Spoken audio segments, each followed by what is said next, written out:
Hello students, welcome to Punjab Success Mantra and a mains current affair session, जिसमें आज का हमारा डिस्कशन का टॉपिक है conflict in the Korean peninsula. Now recently a format has been created in the Korean borders, जहां पर north Korea ने कुछ वॉर प्लेन्स की एक्टिविटीज को बॉर्डर्स पे करा, जिसको काउंटर बाद में साउथ कोरिया ना करा। बिकॉज ऑफ दैट एक टेंशन एस्केलेट बॉर्डर्स पे होता है। तो जानेंगे what exactly the reason behind it, और इसी कंटेक्स्ट में समझेंगे कि कोरियन वॉर का इतिहास क्या है, क्या कॉन्फ्लिक्ट रहे हैं, क्या कोल्ड वॉर हिस्ट्री है, और किस प्रकार से नॉर्थ कोरिया और यूएस के बीच जो है वो कॉन्फ्लिक्ट बढ़ते रहे हैं, और अभी क्या स्टेटस है कोरियन जो डिस्प्यूट्स हैं उनका, स्पेशली नॉर्थ कोरिया की क्या इंटरनेशनल पॉलिसी है। सभी बेसिकली फेसेट्स को इस सेशन के माध्यम से आज हम डिस्कस करने वाले हैं। तो चलिए student, let us start today's topic. But सबसे पहले जो हमारा वीकली शेड्यूल है एक बार गो थ्रू कर लीजिए भाई। हमारा 50 एमसीक्यूज का कोऑपरेटिव इंस्पेक्टर का सेशन रहता है, मस्ट वॉचिंग वीडियो, इसे आप जरूर देखेंगे। इसके अलावा 3 बजे हमारा करंट अफेयर इश्यूज का सेशन रहता है, स्पेशली हेल्पफुल फॉर दो स्टूडेंट्स जो कि पीसीएस एग्जाम की तैयारी कर रहे हैं। इसके बाद 10 एमसीक्यूज रिवीजन सेशन रहता है, पीसीएस एग्जाम में कैसे सवाल पूछे जा सकते हैं प्रीलिम्स में उससे रिलेटेड, और बहुत से शॉर्ट्स हमारे टीचर्स द्वारा बनाए गए हैं जिसमें different subjects related information strategies discuss करी जाती हैं। साथ ही साथ बहुत से मोटिवेशनल वीडियोस को भी आप यहां पर देख सकते हैं। तो आई होप स्टूडेंट ये सभी इनिशिएटिव जो है इनका फायदा आप लेंगे। All the initiatives are free in a YouTube channel. तो चलिए अब शुरू करेंगे आज का सेशन।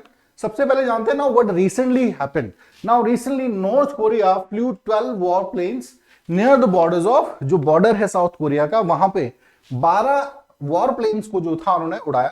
अब इसको काउंटर करने के लिए, बिकॉज कभी भी ऐसी बॉर्डर्स पे फॉर एग्जाम्पल अगर इंडिया बॉर्डर पे पाकिस्तान ऐसी कोई एक्टिविटी करता है तो इंडिया भी रिस्पॉन्ड करेगा, है ना, टेंशन एस्केलेशन होता है। तो same here south Korea did, they scrambled 30 military aircraft in response and because of this all tension. Now ऐसा नहीं है कि ये पहली दफा ऐसा हुआ है, number of time north Korea has taken such stance. Specially अगर हम 5-10 साल की बात करें तो बहुत से मिसाइल टेस्ट जो है नॉर्थ कोरिया ने करे हैं।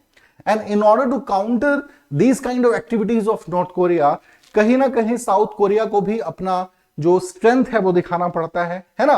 और इसका बहुत फाइनेस्ट एग्जांपल हमें मिलता है कि जापान और यूएस के साथ साउथ कोरिया जो है ट्रायलेटरल मिलिट्री एक्सरसाइज कंडक्ट करता है, ठीक है जी, ताकि एक प्रेशर है कहीं ना कहीं बना रहे नॉर्थ कोरिया रीजन पे।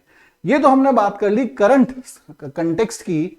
Now let us discuss Korean war की शुरुआत कहां से होती है, कहां से ये जो कॉन्फ्लिक्ट है, कैसे नॉर्थ और साउथ कोरिया का ओरिजिनेशन होता है, और बेसिकली यूएसएसआर या कोल्ड वॉर पॉलिटिक्स का इसमें क्या रोल है।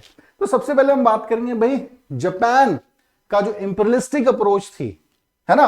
अगर हम 19th सेंचुरी की बात करें तो जो मिलिट्री पावर थी जापान की बहुत ज्यादा स्ट्रेंथन हुई थी, बहुत से बड़े देशों को उन्होंने हराया था, जिसमें रशिया, चाइना जैसे देश शामिल हैं, of course the Korean region also, ठीक है ना। तो Japan occupied the kingdom of Korea from 1910 to 45। 1910 से लेके 45 तक का जो समय है, कोरिया का जो साम्राज्य था कंप्लीटली वो under the clutches of the Japan. Now अब बहुत से ये जो समय था 35-40 साल का रूल जो जापान ने कोरिया पे करा है, बहुत सी एट्रोसिटीज करी, ऑप्रेसिव पॉलिसी अपनाई, जिसकी वजह से हेटनेस जो है आम जनता के बीच में भी बहुत ज्यादा बढ़ी against Japan. Now what happened in 1945 in the second world war, Japan lost the battle. The alliance of Germany, Japan and Italy lost the battle, है ना।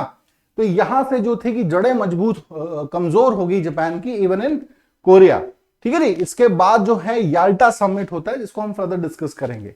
इसके साथ साथ आप जरा इस मैप को भी देखिए, जिसमें आपको एक अंदाजा मिलेगा। ये चाइना का रीजन है, इससे लगा हुआ सटा हुआ रीजन है नॉर्थ कोरिया का। एंड द सर्दर्न पार्ट ये आप देख सकते हैं भाई, येलो सी एक तरफ है, ठीक है जी, एक तरफ सी ऑफ जापान है, और इनके बीच कोरियन पेनिनसुला आता है, जो 2 भागों में बड़ा है। North Korea 30th parallel line separate कर रही है साउथ कोरिया के साथ, ठीक है जी। तो ज्योग्राफिकली भी you must have a bit idea. कई बार तो यहां से भी सवाल पूछ लिए जाते हैं, ठीक है जी। सो आई होप कि एक थोड़ा सा आपको अंदाजा मिला होगा ना। अब बात करेंगे भाई कॉन्फ्लिक्ट क्या है कोरियन पेनिनसुला में।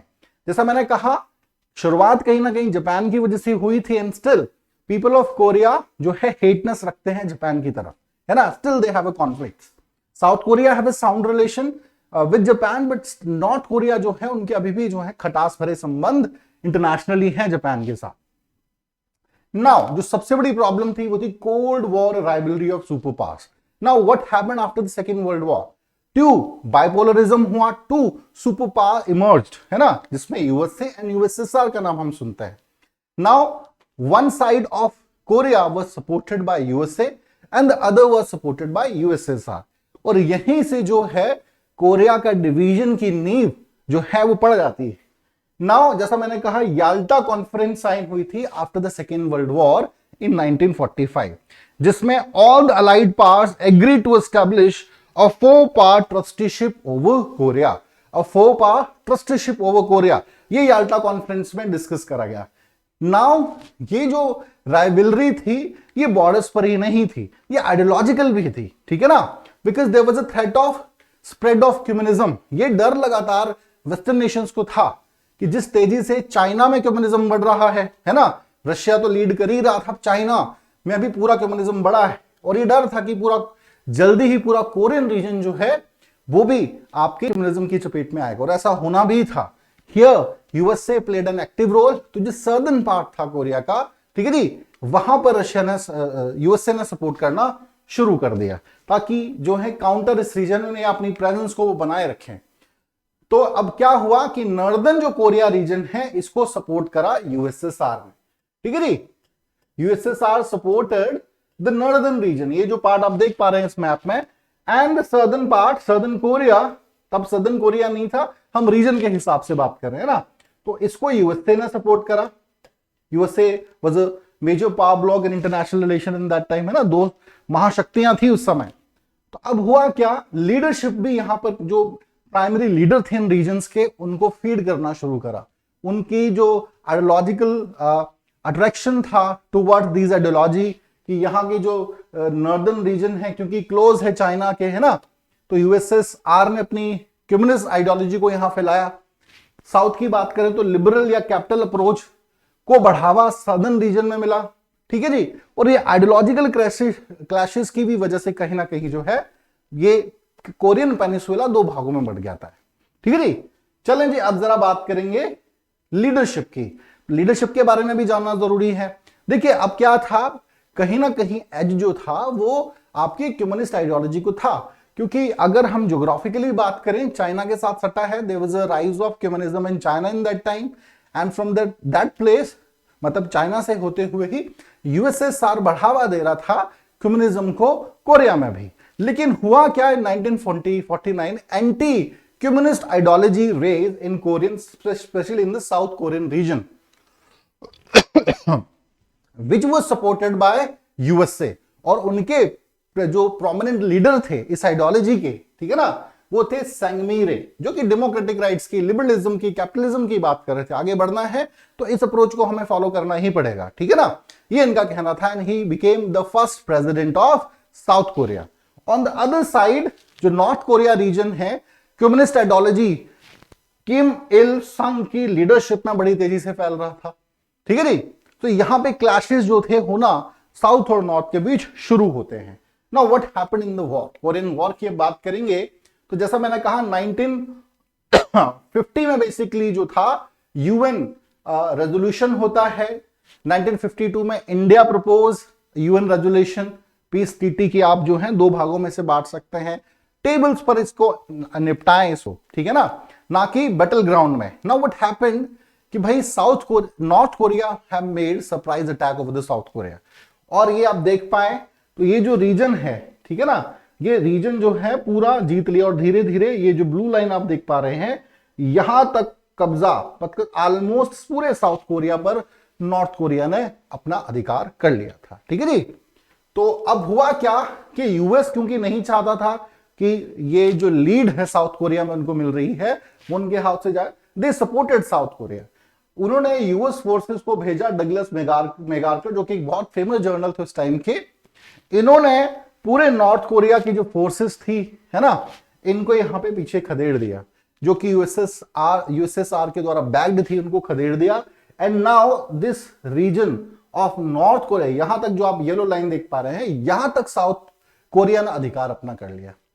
फिर जो है फर्दर बैटल्स होती गई 1953 आते आते यहां पर एक सेटलमेंट होती है, ये आप ब्लैक लाइन देख पा रहे होंगे, ठीक है जी। यहां पर जो है वापस बैक करा बिकॉज चाइना की एंट्री होती है, इसमें चाइना की एंट्री होती है end of course because of that USSR का पलड़ा फिर भारी होता है। दे पुश बैक द जो आपका यूएस फोर्सेस है यहाँ पे साउथ कोरिया को जो सपोर्ट कर रही है, पुश बैक करा। और जो आज मॉडर्न डे का 38 पैरेलल लाइन है इसके सराउंडिंग में कन्फाइंड होता है, ठीक है जी।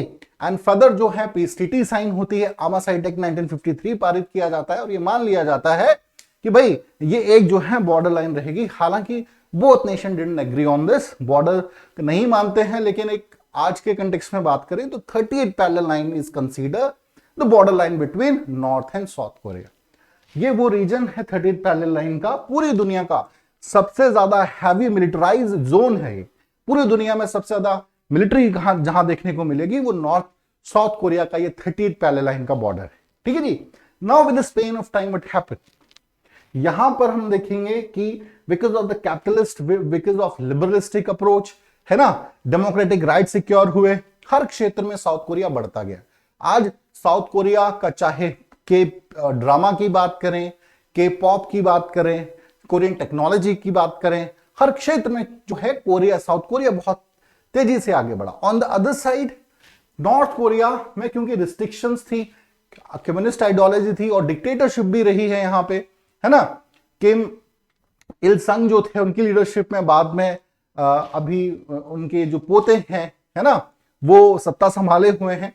तो इस पूरे दौरान क्या हुआ, बहुत ज्यादा ह्यूमन राइट वायलेशंस होते हैं, people are not that happy, है ना। एंड इंटरनेट पे है प्राइवेसी, इंटरनेट पे रोक है, प्राइवेसी जो है दैट इज एट स्टेक। तो ऐसे बहुत सी रीजंस की वजह से बहुत ज्यादा ह्यूमन डेवलपमेंट इस रीजन में हो नहीं पाया। और कहीं ना कहीं सिर्फ शक्ति प्रदर्शन पार जो परफॉर्मेंस है उसी तक कन्फाइंड रखा कि अपनी फौजों को कैसे दिखाना है इंटरनेशनली, है ना, मिसाइल्स अटैक करके या न्यूक्लियर टेस्ट कर लिए ताकि इंटरनेशनली हमारी साख बनी रहे। इंटरनल बहुत ज्यादा डेवलपमेंट हुआ भी नहीं। अभी भी बहुत सा जो साउथ कोरिया, नॉर्थ कोरिया का रीजन है, इलेक्ट्रिसिटी, वाटर सप्लाई, जो मूलभूत आवश्यकताएं हैं उनकी प्रॉब्लम से जूझ रहा है, ठीक है ना। तो ये चेंजेस हमें देखने को मिलते हैं with the span of time. तो ये कोरियन वॉर का इतिहास रहा एंड आई होप स्टूडेंट एक अच्छा ग्लिम्स मिला होगा आपको। नाउ अब हम बात करेंगे कि क्या यूएस के कॉन्फ्लिक्ट है नॉर्थ कोरिया के साथ, बिकॉज यूएस से सपोर्ट द साउथ कोरिया, तो conflict with the span of time north Korea के साथ बढ़े। नाउ कैसे हैं, जब भी हम नॉर्थ कोरिया की बात करते हैं एज अ पावरफुल स्टेट हमें देखने को मिलता है, but in terms of military, in terms of forces, in terms of nuclear program, ठीक है ना, अदर एरियाज में कोई बहुत ज्यादा नॉर्थ कोरिया का जिक्र होता नहीं है। Now during the cold war he north Korea ने अपने न्यूक्लियर प्रोग्राम को एक्सेलरेट करना शुरू कर दिया था, ठीक है जी। ऑन द अदर साइड यहां पर यूएसए ने भी कोल्ड वॉर पीरियड में एक न्यूक्लियर अम्ब्रेला पॉलिसी बनाई जिसमें ये श्योर्ड करा साउथ कोरिया और जापान जैसे देशों को कि we will support you, we will protect you from nuclear threats, any kind of nuclear threats. If you remember अभी 1945 में हिरोशिमा नागासाकी का इंसिडेंट हुआ है ना। तो there was a sense of fear in the mind of all the island nations. ये different उस समय के जो देश हैं कहीं ना कहीं एक सेंस ऑफ फियर तो रहता ही है, ठीक है जी। इसके बाद जो है एनपीटी पे साइन करता है नॉन प्रोलिफरेशन ट्रीटी पे नॉर्थ कोरिया, बट 2003 में जो है विड्रॉल करता है और ये फर्दर दावा करता है that we have tested the nuclear weapon, है ना, successfully tested the nuclear weapon and because of that बहुत से जो है सैंक्शंस भी फेस करने पड़ते हैं। नाउ जो प्रेजेंट लीडर हैं किम जोंग उन, लगातार अक्सर न्यूज में हम देखते हैं that they have tested fire nuclear missile test उन्होंने करा है सक्सेसफुली, या डिफरेंट ब्लास्टिक मिसाइल के सक्सेसफुली टेस्ट करे हैं। And because of these under the international laws कहीं ना कहीं नॉर्थ कोरिया पे बैन लगाना जरूरी था, because there is a sense of fear कि मिसयूज हो सकता है इन वेपन्स का against the humanity. And we know that कि अगर अब न्यूक्लियर बॉम्ब ब्लास्ट होता है तो जो 1945 में ब्लास्ट हुआ था उससे 1000 गुना ज्यादा नुकसान होने वाला है, ठीक है जी। तो इंटरनेशनल लॉज के तहत भी North Korea is barred from testing the ballistic missile and nuclear weapons because they are doing the same thing again, repeating, harping on the same tune again and again, they are doing the same thing. Now क्या है, बहुत से sanctions north Korea पे लगाए गए हैं so that a pressure must be put on the economy, somewhere pressure जो है वो पड़ता रहे ताकि इस प्रकार के न्यूक्लियर प्रोग्राम्स पर कटौती की जा सके। ठीक है जी। तो आई होप स्टूडेंट अच्छे से इस टॉपिक को आप समझ पाए होंगे, बहुत इंपॉर्टेंट टॉपिक है। ठीक है जी, ऐसे सवाल एग्जाम में पूछ लिए जाते हैं। तो चलिए स्टूडेंट, आज के लिए इतना ही। Thank you very much.